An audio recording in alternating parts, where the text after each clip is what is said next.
Doom: The Dark Ages is the newest entry in the long-running Doom franchise from Bethesda. This time around, you see yourself as Doomslayer. For the sake of the video, we're just going to call him Edward.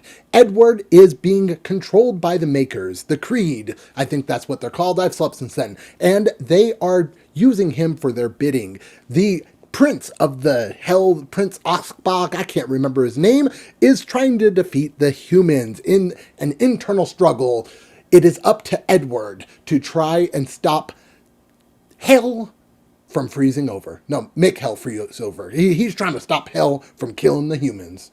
Overall, I think the story of Doom: The Dark Ages was just okay. It didn't take any chances, it didn't do anything crazy. There was a lot of moments in between chapters where things weren't answered. It just switched over to the next thing, or things just took a long time. It felt like there was a lot of padding in the game, in the story, and stuff wasn't really needed. I think the story was decent, but at the same time, most of it just felt unneeded.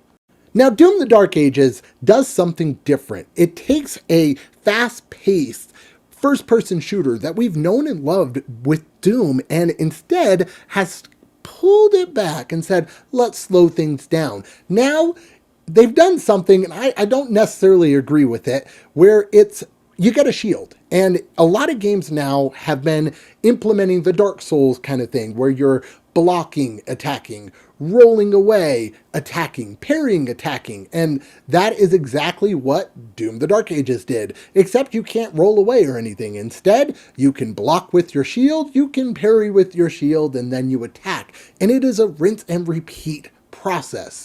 I do think the overall gameplay is fairly good, and it does a good job at pacing itself throughout the entire game. You don't get all the guns at once, you kind of get them staggered throughout the game. The next gun you get might be better than the other one. You get new abilities, and I'll talk about the abilities in a second because, you know, there's some complaints because of a bug in the game. But the game paces itself really well. Now, there is a few caveats to that. Yes, there's the first person mode with the shield and attacking, the normal Doom, but now you can also ride a dragon. Now you can also ride a giant, I think it's called an Atelier, that might be completely wrong, it's a giant mech. And the mech suit, when you use it, I think it's like 3 times, it definitely overstays its welcome, it's the exact same thing. The first time you play the mech, it is so cool because you're piloting this giant, massive jerk as he's punching demons and saying, get away from me. But it is literally attack, attack, dodge, attack, attack, dodge, super attack, on to the next one. That is all you are doing when you are piloting the giant mech. Now, hey, they gave you a dragon, and that also overstayed its welcome. What do you do on the dragon? Well, glad you asked. You parry and then attack. Parry and then attack. Not even parry, dodge, sorry. You dodge and then attack.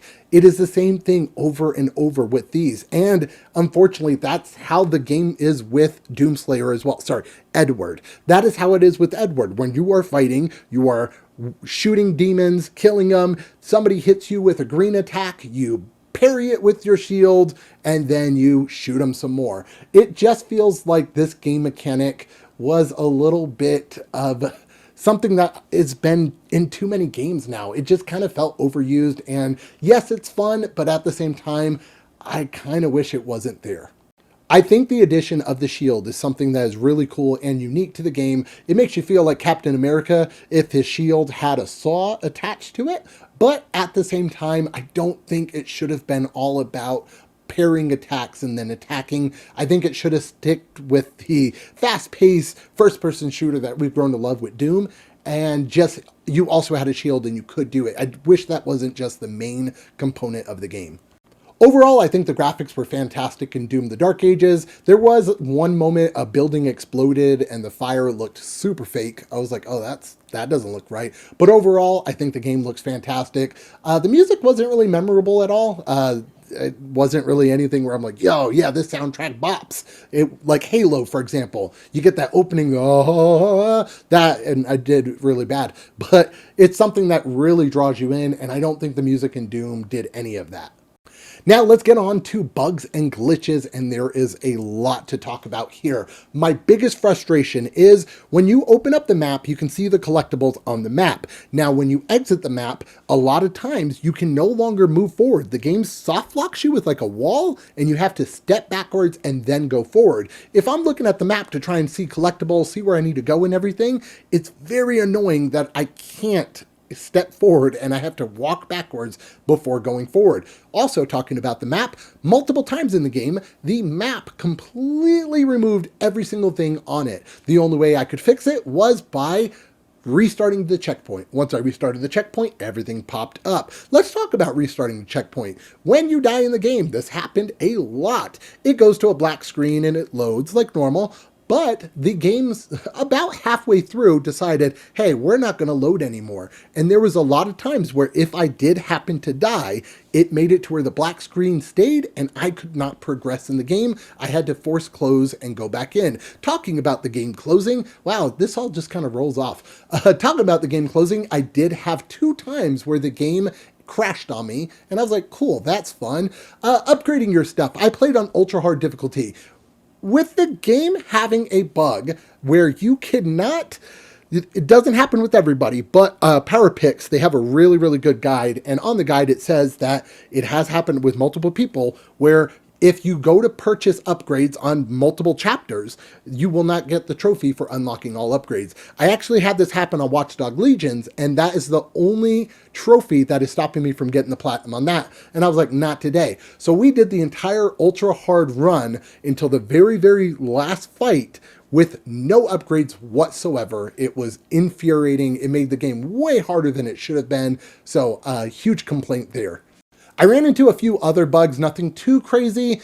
There was one where I wasn't dodging with the dragon. Every single time I did, the dragon just got hit and I pretty much had to just restart checkpoint. So that was really cool. I also had time where my guns weren't swapping, and so I had to restart the checkpoint. Overall, the game ran good, but it is Bethesda, and Bethesda is known for having bugs, and Doom: The Dark Ages is one of those games that has a lot of bugs.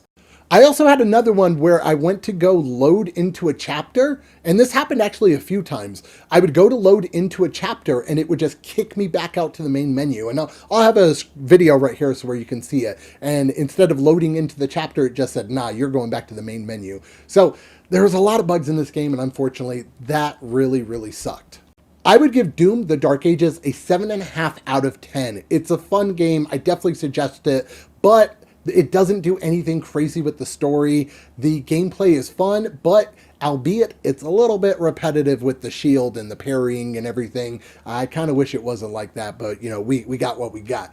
As far as the platinum goes, follow PowerPix. They have a guide that will show you every single collectible that you need to get. In order to get the platinum, you do need to collect every collectible. On the map, it does show where every single collectible is. It'll have a little question mark by the stuff, or it'll have a little icon for gold. You'd have to collect all, pretty much all gold, all rubies, everything to get all the upgrades, which if you are going for the platinum, like I said, there is that thing from PowerPix where if you try to upgrade in between multiple chapters, you could potentially lock yourself out of getting the platinum. So I would just safe bet, not worry about it. You do have to upgrade all the guns to unlock the ability to master them. They give you a master thing, but you can go to chapter 20, the first area in that, and you could just farm all of the master challenges for each weapon. Very, very easy to do, and it's not too bad.